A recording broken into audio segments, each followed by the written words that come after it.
Indian phone number आप लोगों को बिल्कुल फ्री में मिलने वाले हैं और यहाँ पर एक दो नंबर नहीं, अनलिमिटेड नंबर जो है वो आप लोगों को फ्री मिलने वाले हैं। और दोस्तों साथ ही आप लोगों को virtual phone number, free phone number भी काफ़ी सारे यहाँ पर मिलने वाले हैं, जैसे USA, UK, Canada, Netherland, Spain और भी काफ़ी सारी कंट्रीज़ के जो नंबर है वो सभी आप लोगों को बिल्कुल फ्री में मिलने वाले हैं।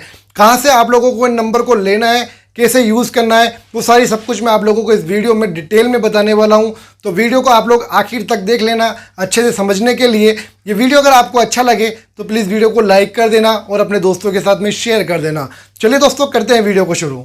इस वीडियो सबसे पहले देखने के लिए टेक्निकल फरमाइश चैनल को सब्सक्राइब करें, बेल पर क्लिक करके ऑल पर दबा दें। पहले ही कह देता हूं, अगर आप लोगों ने वीडियो को स्किप किया तो हो सकता है कि आपको ये नंबर लेने में दिक्कत आए। वेबसाइट को ओपन करने के बाद कुछ इस तरीके से इंटरफेस आपको देखने को मिलता है, जहां पर लिखा हुआ होता है temporary phone number for receive SMS online. यहाँ पर आप लोगों को मिल जाते हैं काफी सारी कंट्रीज के नंबर बिल्कुल फ्री के अंदर। यूएसए का नंबर हमारे सामने है और यहाँ पर आप लोग देख सकते हैं काफी सारे नंबर है और एक ऑप्शन और मिलता है शो ऑल नंबर्स। ठीक है, तो यहाँ पर क्लिक कर करके आप लोग बाकी के नंबर भी देख सकते हैं। अगर आप लोग चाहते हैं यूनाइटेड किंगडम का नंबर लेना तो यहाँ पर आप लोगों को यूनाइटेड किंगडम के नंबर भी मिल जाते हैं और यहाँ पर भी आप लोग शो ऑल नंबर्स पे क्लिक कर करके सारे नंबर्स को देख सकते हैं। फ्रांस के नंबर भी हमें यहाँ पे देखने को मिल जाते हैं, जहाँ पर भी आप लोग शो ऑल नंबर पे क्लिक करके देख सकते हैं। ठीक है, और भी आप लोगों को यहाँ पर काफी सारी जो कंट्रीज है वो देखने को मिल जाती है। जिस भी कंट्री का नंबर आप लोग लेना चाहते हैं वो इजीली ले सकते हैं और काफी सारे यहाँ पर नंबर मिल जाते हैं आप लोगों को। मैं दिखा देता हूँ, आप लोगों को देख पाएंगे यहाँ पर अलग अलग कंट्रीज आप लोगों को यहाँ पे देखने को मिलेगी। ठीक है, तो यहाँ पर आप लोग देख पाएंगे इंडिया कंट्री के नंबर अगर आप लोग लेना चाहते हैं तो वो भी आप लोगों को इजीली यहाँ पे मिल जाते हैं। अगर आप लोग चाहते हैं इंडिया के अलावा किसी और कंट्री का नंबर लेना तो वो भी आपको नीचे की तरफ यहाँ पर अलग अलग कंट्री का जो नंबर है वो देखने को मिल जाता है। तो जो भी नंबर आप लोग लेना चाहें वो ले सकते हैं, बिल्कुल फ्री है सभी के सभी नंबर। तो चलिए दोस्तों मैं यहाँ पर आप लोगों को बता देता हूँ कि आप लोग इंडियन नंबर को कैसे ले पाएंगे। ठीक है, तो यहाँ पर चलिए मैं ओपन कर लेता हूँ, इंडियन नंबर को देख लेता हूँ। यहाँ पे सबसे पहले ये आ चुका है इंडिया नंबर। ठीक है, तो यहाँ पर मैं क्लिक कर दूंगा, कोई भी एक नंबर जो भी आप लोग लेना चाहते हैं उस नंबर पे आपको क्लिक करना है। ठीक है, तो यहाँ पे चलिए मैं क्लिक कर देता हूँ और यहाँ पे पूरा डिटेल आ चुका है, नंबर हमारे सामने आ चुका है। और नीचे की तरफ जब आप लोग आएंगे तो वहां पर आप लोग देख पाएंगे यहाँ पर काफी लोग जो है OTP ले रहे हैं अलग अलग प्लेटफॉर्म के लिए। कोई व्हाट्सएप के लिए ले रहा है, कोई फेसबुक के लिए ले रहा है। तो आप लोग देख लीजिएगा, इजीली यहाँ पर लोगों ने OTP ले रखा है। यूज करने का तरीका बहुत ही सिंपल है, आप लोगों को नंबर को यहाँ पर कॉपी कर लेना, जो भी नंबर आप लोग लेना चाहते हैं उस नंबर को कॉपी करना है। कॉपी करने के बाद में आप लोग OTP के लिए अप्लाई कर सकते हैं और यहाँ पर आकर के आपको वेट करना है, चेक करना है। वेबसाइट पे OTP कभी कभी जल्दी भी आ जाता है और कभी कभी थोड़ा टाइम भी लग जाता है, तो आप लोगों को यहाँ पर थोड़ा वेट कर लेना है। किसी तरीके की टेंशन नहीं लेनी है क्योंकि बिल्कुल फ्री में हमें यहाँ पे नंबर मिला है। अब आप लोग इस वेबसाइट को कैसे ओपन करेंगे, क्रोम को मैंने ओपन कर लिया है और यहाँ पर आप लोगों को एक वेबसाइट को सर्च करना है जिसका नाम है online-sms.org। जैसे आप लोग इस वेब लिंक को सर्च करेंगे तो यहाँ पर आप लोगों के सामने डायरेक्टली या तो वेबसाइट ओपन हो जाएगी या फिर वेबसाइट का लिंक आ जाएगा। तो डायरेक्टली आप लोग उसे ओपन कर करके देख सकते हैं। यहाँ पर आप लोगों के सामने वेबसाइट जो है वो आ चुकी है। तो इसी तरीके से आप लोग वेबसाइट को ओपन कर सकते हैं। वेल दोस्तों ये वीडियो आपको कैसा लगा कमेंट बॉक्स में जरूर बताना। वीडियो अच्छा लगा हो तो वीडियो को लाइक कर देना, चैनल पे नए तो चैनल को सब्सक्राइब कर देना, साथ में बेल आइकन को प्रेस कर देना हेल्पफुल वीडियोस को सबसे पहले देखने के लिए। चलिए दोस्तों फिर मिलते एक नई वीडियो में, तब तक के लिए जय हिंद।